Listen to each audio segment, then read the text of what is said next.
I'm turning 75 soon, and there's something I need to tell you. Something no one ever told me. When I was 65, I thought I understood what getting older meant. Retirement, health, maybe slowing down a little. I thought I was ready, but the truth is, I wasn't, because the years after 65, they surprise you, not always in bad ways, but in ways that make you stop, think, and see life differently. Some friends fade away.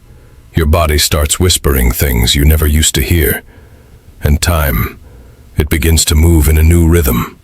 Slower, but somehow faster too. There's a kind of beauty you can't find anywhere else. A quiet wisdom, a deeper appreciation for the small, ordinary moments that used to rush right by. So today, I want to share something honest. 10 things I wish I knew before turning 75. Not to make you worry, but to help you feel a little more ready, a little more at peace, and maybe a little less alone.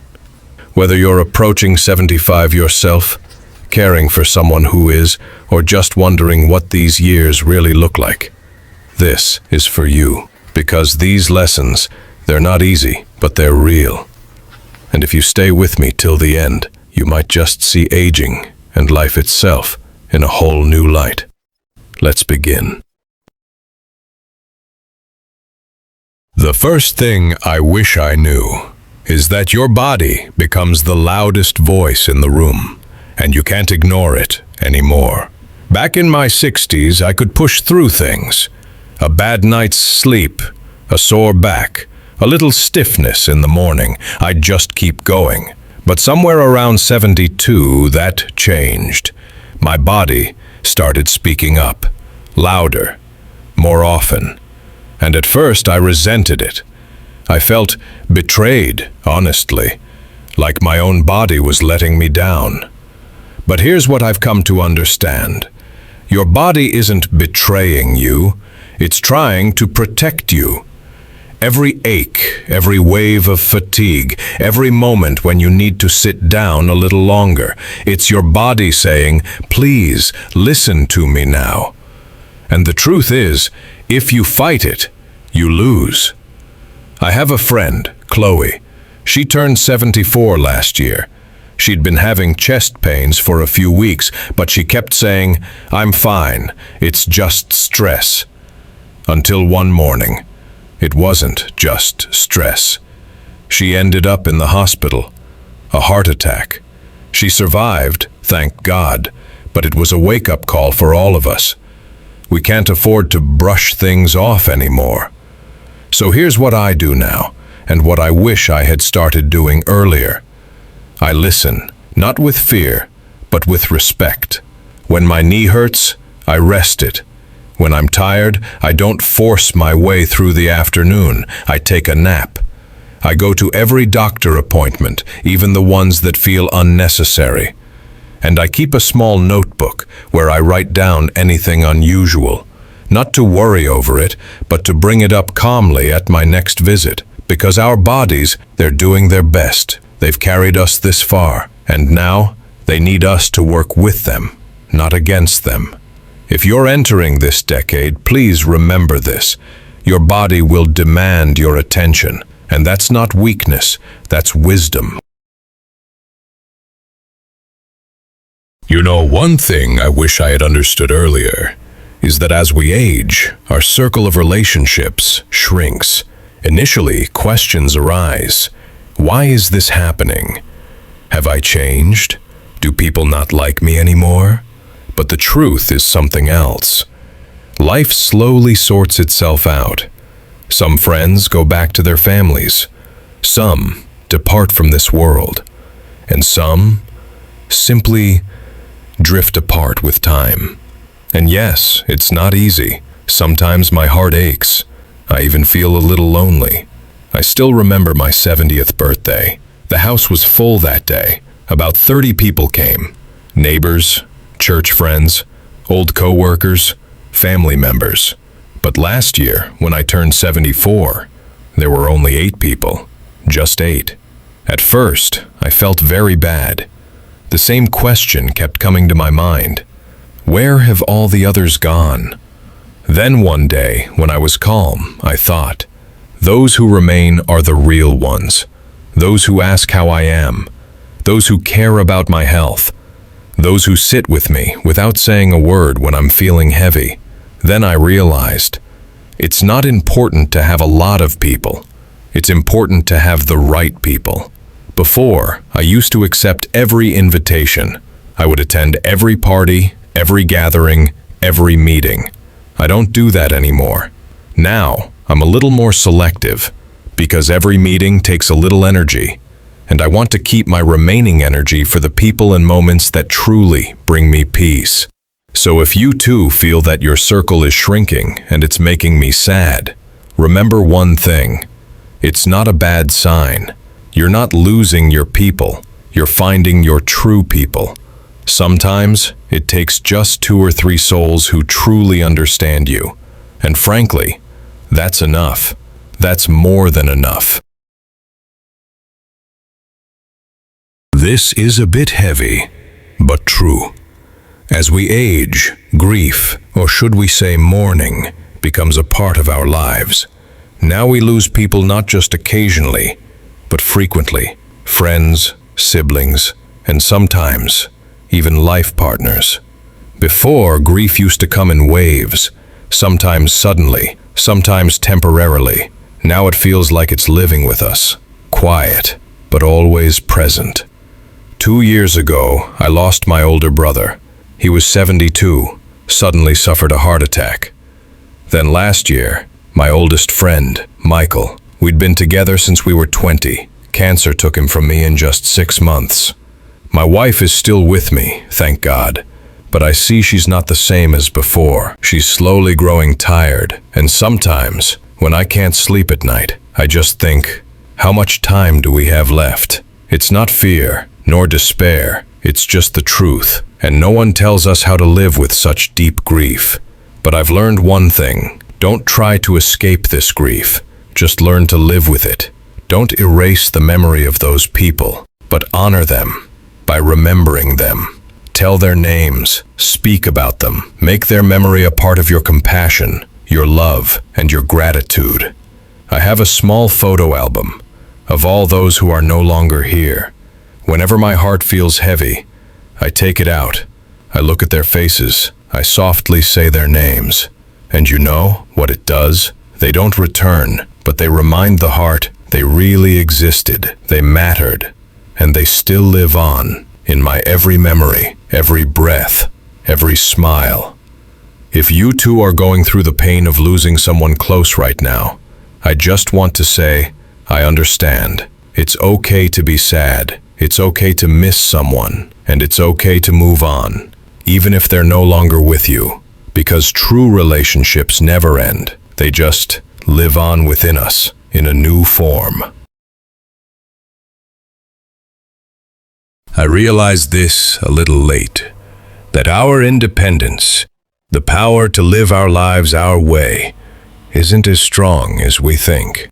Sometimes just one moment, a fall, a report, or an illness, and everything changes. I always thought I'd be one of those people who would stand on their own 2 feet for the rest of their lives, never asking for help. But the truth is, life doesn't always go the way we think.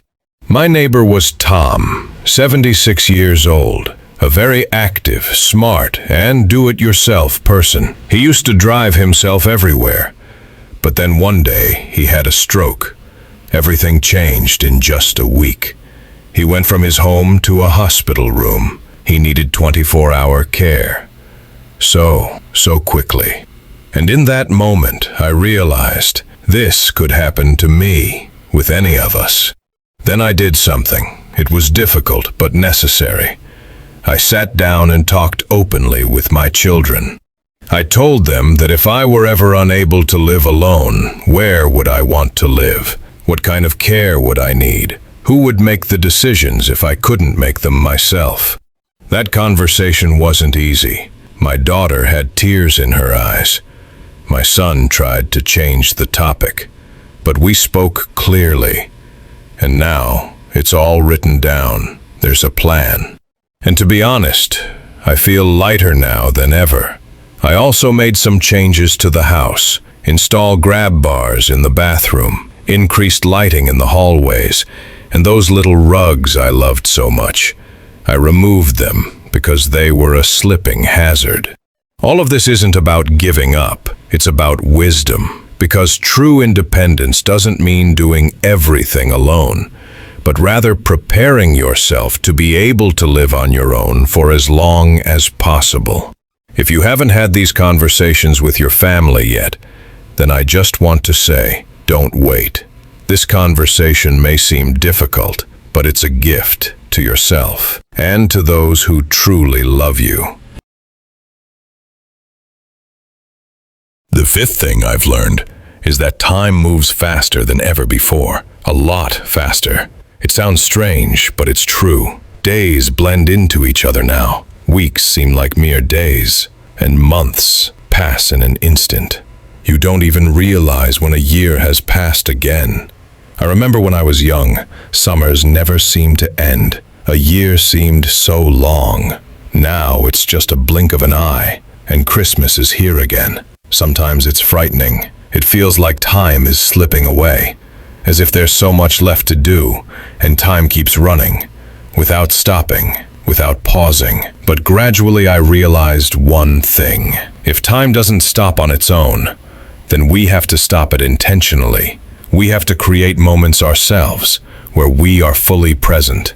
For me, that moment is morning coffee. I sit on the porch. I don't check my phone, I don't check the newspaper, I don't rush anything. I just sit, I breathe, I listen to the birds, I look at the sky, and just be in the moment. In those 15 minutes, time slows down again. I've also established a small ritual with my wife. Every Sunday night, we sit together. We talk about the past week, what went well, what we're thankful for, and what we hope to see in the coming days. It's a small ritual, but it makes the weeks feel real. Every moment gains an identity. Because if we don't pause, if we don't name the moments, they all blend together and blur together as if nothing happened. So if you too feel like time is going by too fast, then I have one piece of advice. Slow down time for yourself, intentionally. Create small rituals. Notice the little things in each day. Sometimes, just allow yourself to do nothing, because real depth, real peace is found there, where life slows down a little. This stings a little, but it's true. As you age, you gradually become invisible. People stop looking at you, not because they're bad, but because older people are no longer prioritized in this world. I felt it in small things. Waiters in restaurants start talking to my daughter instead of me. Salesmen in stores assume I won't understand technology. And walking down the street, young people with fresh faces don't even feel the need to make eye contact. At first, it felt really bad, as if someone had cast me aside, as if I no longer mattered. But then something changed. Something changed within me. I realized becoming invisible isn't always bad. There's a strange freedom hidden in it. No one judges me anymore. No one cares what I wear, how I look, or how impressive I am. And it's comforting. Now I can be myself, completely, without apology. Now I can speak my mind freely. I can take my place where it matters. I no longer need to impress anyone, and those who still see me, they truly see, because I'm no longer playing a role for them, I'm just me. So if you ever feel that people aren't seeing you, that you're slowly fading into the crowd, I understand, it's not easy, but maybe look at it from a new perspective. Don't think of it as disappearing, think of it as being free. You no longer need anyone's approval. There's no need to impress anyone. Now you can just be who you really are. And perhaps that's true freedom. The seventh thing, which is perhaps the hardest, is that your memory will never be the same again. And this truth is frightening. Sometimes my mind feels like it's slipping away. I forget names, even of people I've known for years. Sometimes I enter a room and I can't remember why I came there. Sometimes I retell the same story, and then someone smiles and says, "You told me this just yesterday." Every time, a fear arises deep inside. Am I losing my senses? Is this just the effect of age, or is there something more serious? This fear isn't false. I lost my aunt to Alzheimer's. I watched her slowly fade away. Each memory, each part, seemed to dissolve into thin air. And to be honest, I'm afraid that the same thing might happen to me. But then I learned to convince myself. Every mistake, every error, isn't always a sign of illness. Sometimes it's just a part of life. Now I write things down, everywhere. I make lists, keep little notes, set reminders on my phone, and I'm connected to a calendar, which is now my most trusted companion. And, most importantly, I've learned to forgive myself. If I forget something, I don't beat myself up. I just smile and say, "Let's write it down now, so I'll remember next time."